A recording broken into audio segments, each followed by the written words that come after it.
प्यारे बच्चों, अज असी गल करांगे तुहाडी पंजाबी दी पाठ पुस्तक विच दर्ज जो काव रचनावां हैं उन्हां दी शुरुआत करन जा रहे हाँ। तो उन्हां काव रचनावां विचों जो प्रमुख काव रचनावां हैं बाणी नाल संबंधित, गुरमत काव नाल संबंधित, सब तो पहला असी उन्हां ते चर्चा करांगे। सो जो अज दा साडा बिंदु है जो सिमल रुख सरायरा, ये जो गुरु नानक देव जी की रचना है इसकी असी व्याख्या करांगे। सो जिन्हां बच्चों कोले पंजाबी की पाठ पुस्तक है वो सिमल रुख सरायरा रचना सामने रख के इसनूं समझण दा यतन करना है। सो प्यारे बच्चों, ये जो रचना है ये बाणी की रचना है। ये गुरु नानक देव जी की जो बाणी मिलती है गुरु ग्रंथ साहिब विच, ते जो आसा दी वार है, 3 वारां असीं जानते हैं गुरु नानक देव जी दियां, आसा दी वार, माझ दी वार ते मलार दी वार।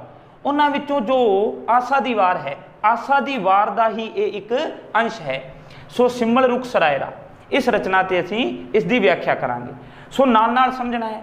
देखो शुरुआती 4 जो सतरां हैं, शुरुआती जो 4 पंक्तियां हैं, मैं पहला पढ़ के नाल नाल असीं उसकी व्याख्या करांगे।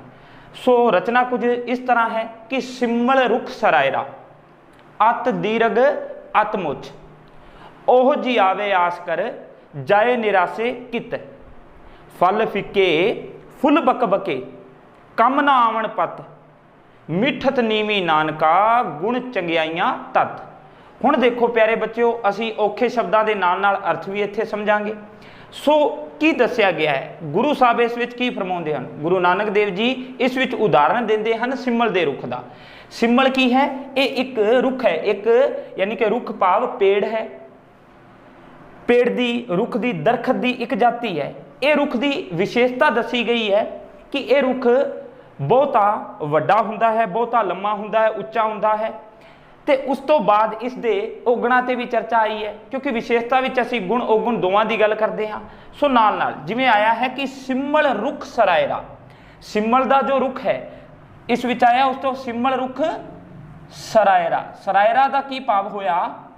सरायरा दा भाव होया सीधा। जो सिमल दा रुख है प्यारे बच्चों वो बिल्कुल की हुंदा है, वो सीधा हुंदा है।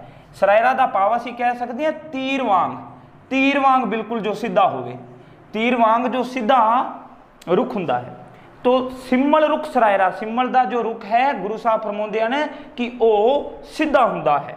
अच्छा, सरायरा अत दीरघ अत मुछ, अत दीरघ इत्थे शब्द आया अत दीरघ। प्यारे बच्चों, दीरघ दा अर्थ इत्थे असीं लै सकदे हां वड्डे तो, दीरघ दा अर्थ की है? वड्डा, या असीं कह सकदे हां लम्मा। अत मने बहुत हुंदा है, बहुता ज़्यादा, तो दीरघ, दीरघ मने दीरघ मीनस की होया? वड्डा या लम्मा, दीरघ दा ये अर्थ होया। सो पंक्ति जो पहली है की दस रही है? सिमल दा रुख है जो वो की है? वो सीधा हुंदा है, आकार पक्षों वो लम्मा हुंदा है, वड्डा हुंदा है। सिमल रुख सरायरा अत दीरघ अत मुच, अत मुच दा भाव हो गया, अगे आया है शब्द मुच, मुच तो भाव हो गया मोटा। ये समानार्थी शब्द जे ही प्रतीत होंदे हैं, दीर्घ होया मुच होया भाव मोटा, वड्डा, लम्मा। ये जो रुख है ये आकार विच वेखण नूं भावें बड़ा लम्मा लगता है, बड़ा उच्चा हुंदा है, मोटा हुंदा है, वड्डा हुंदा है, सीधा बिल्कुल सीधा हुंदा है। अत दीरघ अत मुच, ओए जी आवे आस कर जाए निराशे कित। ओए इत्थे किस लई आया है? इत्थे ओए किस लई आया? ये पंछियां लई आया है। इत्थे शब्द की आया? ओए जी आवे आस कर। ओए भाव पंछी, जो पंछी हैं वो आस करके इस रुख ते आके बह जाते हैं। की आस लैके आउंदे हन कि वो इत्थे अपना निवास भाव आलना पा सकते हैं ते आहार भाव भोजन की तलाश विच कुछ चोगा उन्होंने इत्थों प्राप्त हो जाऊगा। ये आस लैके इस दरखत ते आके बह जाते हैं। पर उन्होंने की लगती है? निराशा हथ ही लगती है। दस्या है गुरु साहब अगे फरमाउंदे हन कि ओए जी आवे आस कर जाए निराशे कित।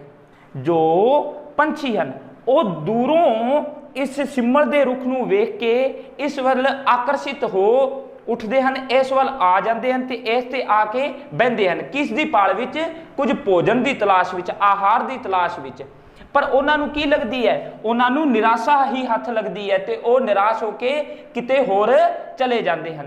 क्यों निराशा क्यों लगती है? क्योंकि इस सिमल की की विशेषता है, इस दे औगुण औगुणा से हुण असी गल कर रहे हैं कि अगे अगली जो पंक्ति है, सिमल रुख सरायरा अत दीरघ अतमुच ओ जी आवे आस कर जाए निराशे कित। क्यों? क्योंकि फल फिक्के ऐस जो रुख दे हुंदे हन वो फल हुंदे हन वो फिक्के हुंदे हन, फुल बकबके ते फुल भी हन जो वो भी बकबके का भाव है बेसुआदे। इत्थे असी कह सकते हैं बकबके बेसुआदे, जिसका कोई स्वाद ना होवे, टेस्टलैस, कोई टेस्ट नहीं है।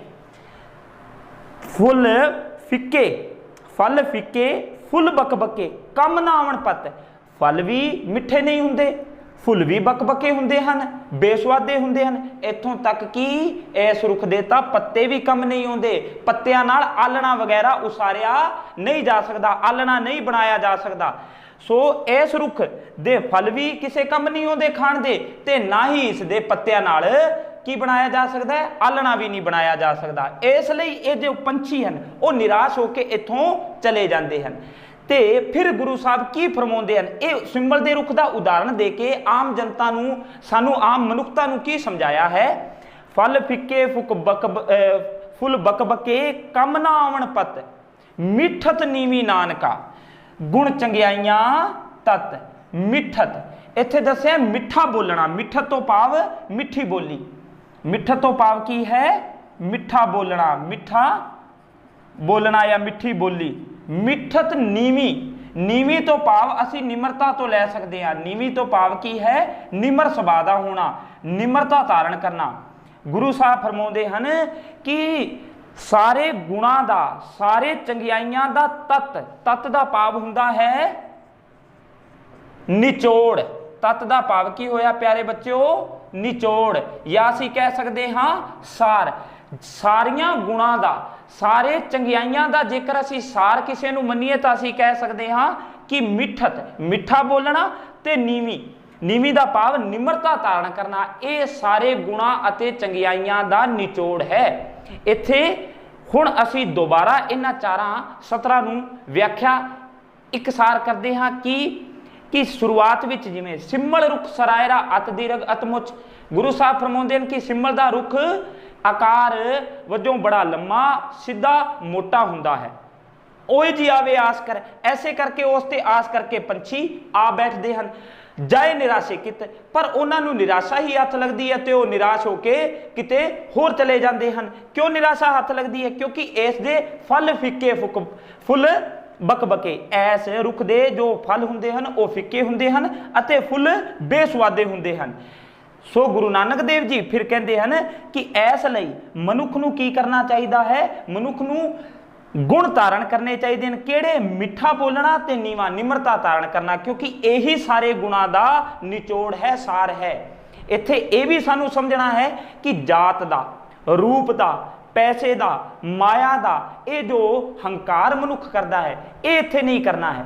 हंकारी मनुख किसे दा उपकार नहीं कर सकता। सो असी ये भी कहने कि फल नीवियां रुखां नूं लगदे, उच्चा होके मान ना करी, ये असी कहावत आम वरतदे आ कि फल किन्हां नूं लगदे हन? फल भी उन्हां नूं लगदे हन जो झुक के रहिंदे हन। इत्थे ये हो गया कि दुनिया विच विचरदे होए असी निमरता धारण करिए, लोकां नाल सहज सुभाए मिठे बोल बोलीए, असी हंकार त्याग के निरहंकारी बन जाइए। ये इत्थे गुरु साहब ने सानू समझाया है। हुण असी अगे इसे तरह चर्चा करांगे। सो सारे ये प्यारे बच्चों, ये जो औखे शब्द ने इस नाल तुसीं नोट भी करते रहा करो। सरायरा जिवें सीधा तीर वांग, दीर्घ दा भाव होया लम्मा या वड्डा, मुच मोटा। ओए ओए इत्थे पंछियां लई, तोते आदि जो आलना पा के रहिंदे हन उन्हां लई आया है। बकबके बेसुआद, मिठत मिठा बोलना ते नीवी निमरता धारण करना, निमर सुभाव दा होना। इस तरह सी हुण देखो प्यारे बच्चों, अगे असी जो चार होर सतरां हन उन्हां ते अगे होर चर्चा करनी है।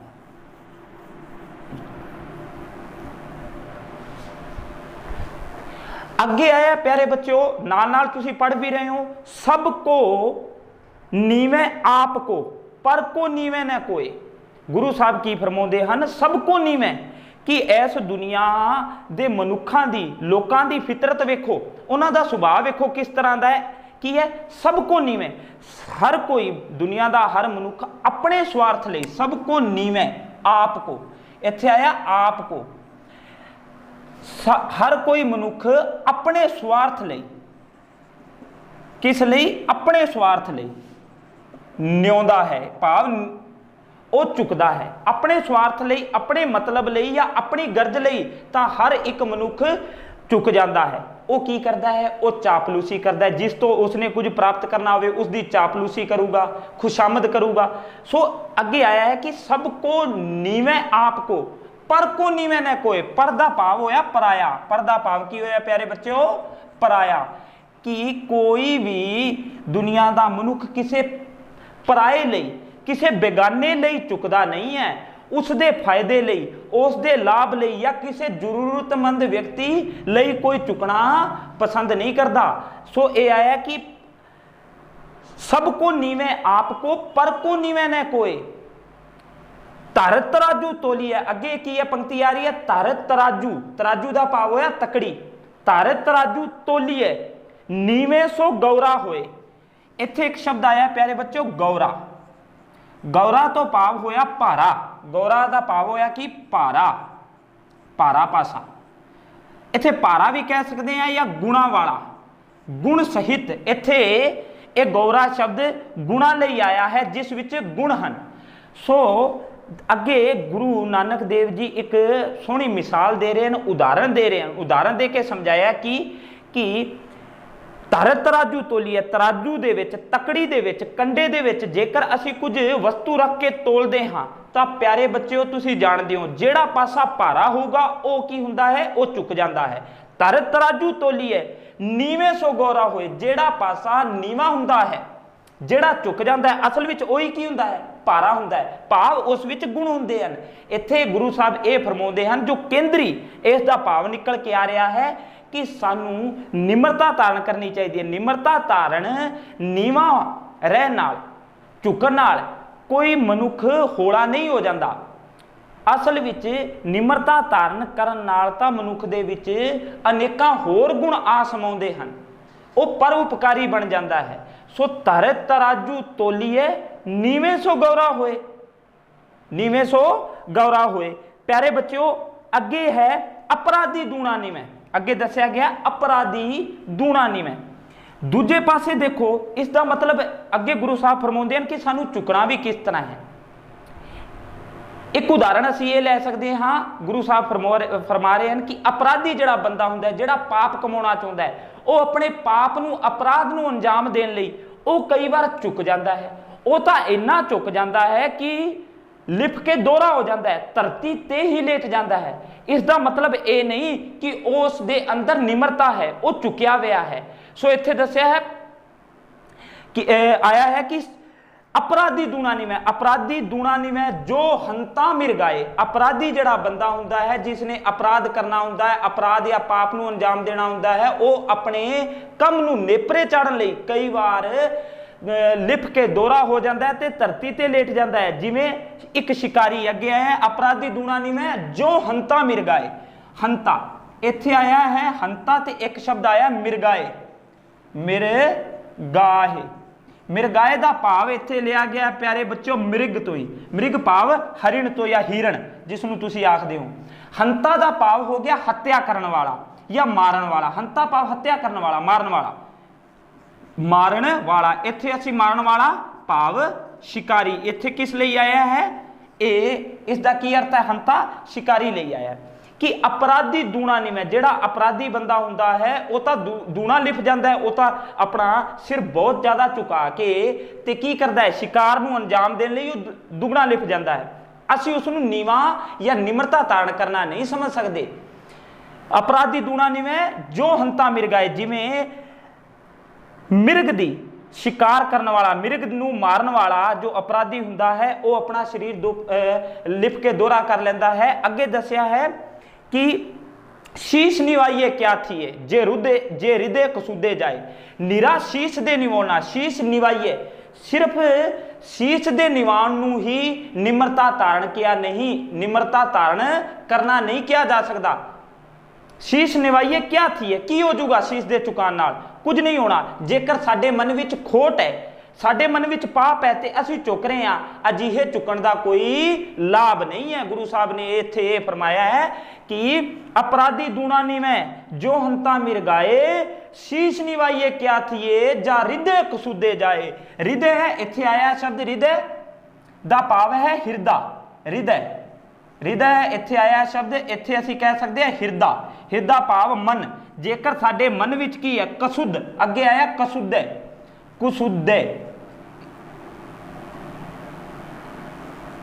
कुसुदे दा भाव हो गया पाप या खोट, है ना। जेकर साडे मन विच की है प्यारे बच्चों, पाप है, खोट है, साडे मन विच मैल है, तां अजिहे झुकण दा कोई लाभ नहीं है। सो प्यारे बच्चों, ये जो रचना सिमल रुख सरायरा है, ऐस नाल संबंधित हुण किस प्रकार के प्रश्न बनते हैं। देखो कोई भी रचना है, चाहे वह गुरमत काव्य नाल प्यारे बच्चों रचना है, गुरमत काव्य नाल संबंधित रचना है, चाहे फिर आधुनिक कवियां ने जो अगे कवितावां दित्तियां हैं, 4 प्रकार के प्रश्न बनते हैं। प्रमुख रूप नाल असीं गल करते हैं, एक तो प्रसंग अते व्याख्या नाल संबंधित प्रश्न कि थोड़े तो की पूछा जाऊगा, संबंधित रचना या कोई काव्य देता तो थोनू प्रसंग व्याख्या करन लई किया जाता है, या एक काव्य दे के प्रसंग व्याख्या, इस तो अलावा कुछ बोधात्मक प्रश्न भी पूछे लए जाते हैं। एक प्रश्न आउंदा ही आउंदा है केंद्री भाव नाल संबंधित, केंद्री या अंतरी भाव नाल संबंधित कि रचना का केंद्री भाव की, उस विच की संदेशा मिलता है, उस विच की संदेश दिता गया है। तो एक पूरा यानी कि पूरी दी पूरी रचना का या कविता का की पूछा जाता है प्यारे बच्चों, सार। जो पूरी कविता की व्याख्या है वही की हुंदा है, सार हुंदा है। सो ऐस जो सिमल रुख सरायरा असी व्याख्या करी, व्याख्या करन दे नाल नाल असी जो भाव समझे, भाव केंद्री भाव सार दी गल इस विच सारी आ चुकी है। हुण असी गल करने हैं व्याख्या तो जो असी कीती है इसे नूं सरल अर्थां विच असी करके लिखना हुंदा है। हुण कोई भी रचना है उसका सानू प्रसंग किवें लिखना हुंदा है, किसी रचना दे प्रसंग विच की चीज़ां शामिल हुंदियां ने, प्रसंग किस तरह सानू बनाउणा हुंदा है। सो वो गल करदे आ प्यारे बच्चों, कोई भी प्रसंग है उस विच प्रमुख रूप नाल 3 या 4 गल्लां सानू लिखणियां पैंदियां हन। किन्नियां गल्लां? 3 या 4। कि प्रसंग विच की आउंदा है प्यारे बच्चों, प्रसंग विच असीं जिस पाठ पुस्तक विचों काव्यबंध या बाणी का अंश या कोई रचना का अंश लिया गया है, उस पाठ पुस्तक का ही ना, जिवें साडी पाठ पुस्तक का की ना है, साहित्य सुगंधियां, साहित्य सुगंधियां, यह साडी पाठ पुस्तक का ना है। इस तो अलावा प्रसंग विच सानू लिखना हुंदा है रचनहारे दा, कवि दा या जिसने रचना करी है, रचनहार दा ना लिखना हुंदा है। इस तो अलावा प्रसंग विच जो हैडिंग है, जो रचना दा जो ना है, जिवें ऐसे रचना का ना हो गया सिमल, सिमल रुख सरायरा, ये रचना दा की हो गया, हैडिंग हो गया, है ना। ते इस तो अलावा पूरी रचना दा की उस रचना विच की केंद्री गल कही गई है, उस विच की उद्देश्य या संदेश मिलता है, उसकी गल करते हैं। यानी कि असी 1 या 2 पंक्तियां केंद्री भाव नाल संबंधित भी लिखते हाँ। इन्हां 4 चीज़ों नाल बन के ही प्यारे बच्चों कोई प्रसंग बनता है। जिवें असी हुण प्रसंग बनाउण दा प्रयास करते हाँ, ऐसे जो रचना असी करी है गुरु नानक देव जी की जो रचना है सिमल रुख सरायरा, इस नाल संबंधित असी प्रसंग बनाउने आ। किवें बनूगा?